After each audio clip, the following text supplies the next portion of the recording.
आप देख रहे हैं देश लाइव, देश की आवाज। नमस्कार दोस्तों, स्वागत है आपका देश लाइव में और मैं हूं आपके साथ आशिमा त्यागी। दोस्तों, आज बात होगी भारत में रियासतों के इतिहास की। हिंदू राजा महाराजाओं को उनकी संपत्तियां, किले, महल वापस सौंप दिए गए, लेकिन मुस्लिम राजाओं और नवाबों को उनकी संपत्तियां, किले और महल क्यों वापस नहीं दिए गए? आज इसी सवाल के साथ चर्चा की शुरुआत करेंगे दोस्तों। लेकिन आप सोच रहे होंगे कि आज हम इस विषय पर बात क्यों कर रहे हैं, क्या वजह है? तो सबसे पहले मैं आपको वो कारण ही बताती हूं जिसकी वजह से आज हम इस विषय पर बात कर रहे हैं, चर्चा कर रहे हैं या भारतीय रियासतों के इतिहास को जानने की कोशिश कर रहे हैं। दरअसल सैफ अली खान को हाईकोर्ट से बड़ा झटका लगा है। हाईकोर्ट ने भोपाल की नवाबी संपत्ति पर वारिस का जो दावा है वो खारिज कर दिया है। सरकार ने घोषित की दुश्मन की संपत्ति, जिसके बाद इस विषय पर बात करना जरूरी हो जाता है, महत्वपूर्ण हो जाता है और साथ ही गंभीर भी, क्योंकि भारत में रियासतों के इतिहास को अगर गहराई से देखें तो एक अजीब सा भेदभाव साफ तौर पर दिखाई देता है। वो है हिंदू राजा महाराजाओं की जमीनें, महल, हवेलियां या तो उन्हें वापस मिल गई या उनके नाम सरकारी संरक्षण में संरक्षित कर दी गई। लेकिन वही व्यवहार मुस्लिम नवाबों और शासकों के साथ क्यों नहीं हुआ? इसी सवाल का केंद्र है भोपाल की नवाबी संपत्ति और सैफ अली खान का परिवार, जिसे हाल ही में मध्य प्रदेश हाईकोर्ट ने एक बड़ा झटका दिया है। जी हां, बड़ा झटका। कोर्ट ने सैफ अली खान, उनकी मां शर्मिला टैगोर और बहनों के वारिस होने के दावे को सिरे से खारिज करते हुए कहा है कि संपत्ति एनिमी प्रॉपर्टी है, यानी दुश्मन की संपत्ति मानी जाए। अब ऐसे में ये एक मुद्दा जो है केवल एक संपत्ति विवाद नहीं है, बल्कि ये उस मानसिकता को उजागर करता है दोस्तों, जिसमें मुसलमानों के प्रति कानूनी और प्रशासनिक रवैया अक्सर पक्षपातपूर्ण दिखता है, नजर भी आता है। सैफ अली खान के दादा नवाब हमीदुल्लाह खान भोपाल के अंतिम शासक थे। उनकी बेटी आबिदा सुल्तान विभाजन के बाद पाकिस्तान चली गई और पाकिस्तानी नागरिकता उन्होंने ली, जबकि उनकी जो दूसरी बेटी सजीदा सुल्तान है वो भारत में रही।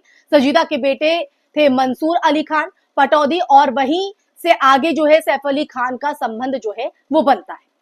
परिवार का ये दावा था कि सजीदा भारत में रह रही और उन्होंने संपत्तियों की देखरेख की, इसलिए उत्तराधिकार का जो अधिकार है उन्हें और उनके जो बच्चे हैं उनको है। ये जो तर्क है वो यहां पर दिया गया।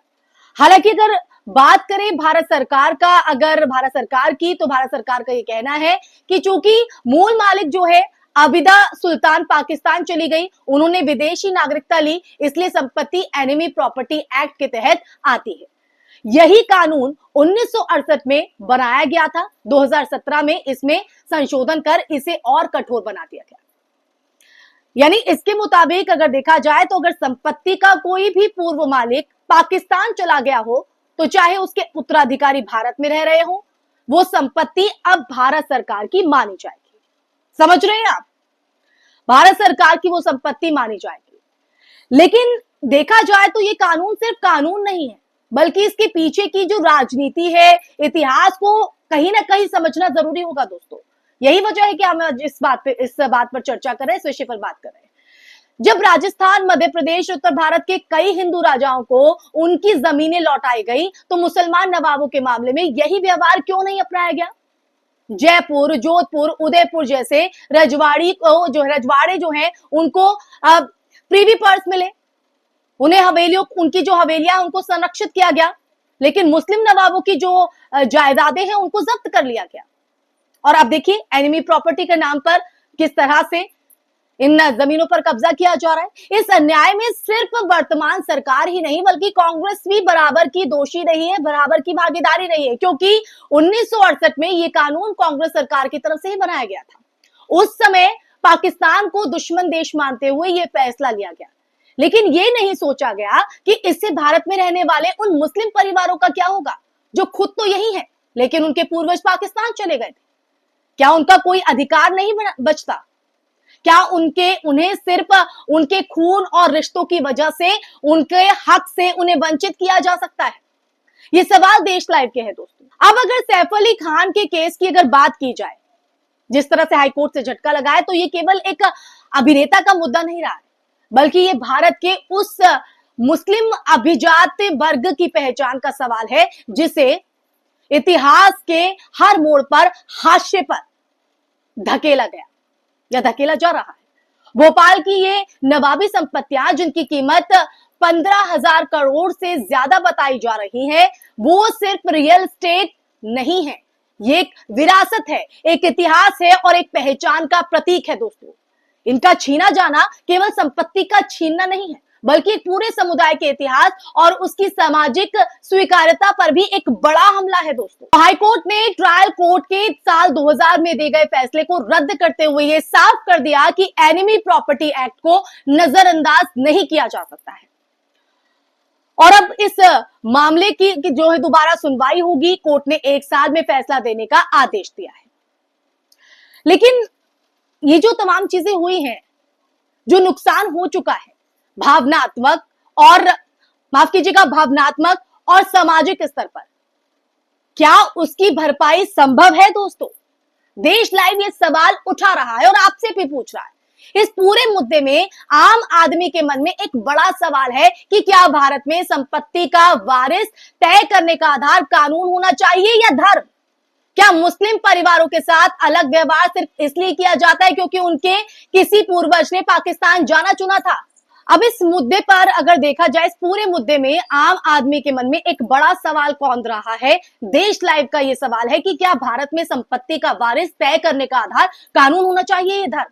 क्या मुस्लिम परिवारों के साथ अलग व्यवहार सिर्फ इसलिए किया जाता है क्योंकि उनके किसी पूर्वज ने पाकिस्तान जाना चुना था? क्या उन्हें हमेशा एक शक की निगाह से ही देखा जाएगा? और अगर यही सच में सभी नागरिकों के अगर देखा जाए, अगर यही मानसिकता रही, तो क्या ये देश सच में सभी नागरिकों के लिए बराबरी का मंच बन पाएगा? तो जवाब है नहीं।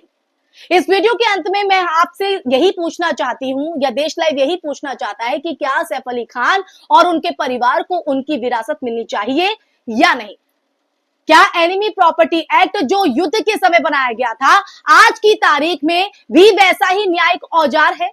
और सबसे बड़ा सवाल तो ये दोस्तों कि क्या मुस्लिम शासकों की संपत्ति को जब्त करना एक इतिहास सुधार है या एक और अन्याय? अगर आपको इस वीडियो में मेरी बात पसंद आई, आप मेरी बात से सहमत हैं या असहमत भी हैं, नीचे कमेंट बॉक्स में जरूर आप बताएं।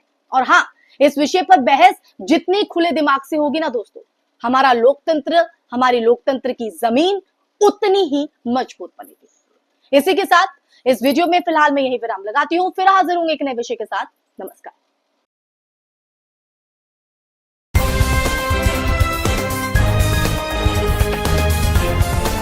देश और दुनिया की तमाम छोटी और बड़ी खबरों के लिए हमारे चैनल को सब्सक्राइब करना न भूलें और बेल का बटन जरूर दबाएं।